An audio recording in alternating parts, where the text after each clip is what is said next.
Magandang gabi po sa inyong lahat at welcome sa ating huling simbang gabi.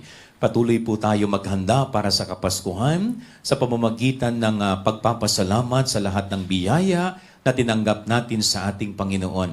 At patuloy din po nating itaas ang ating mga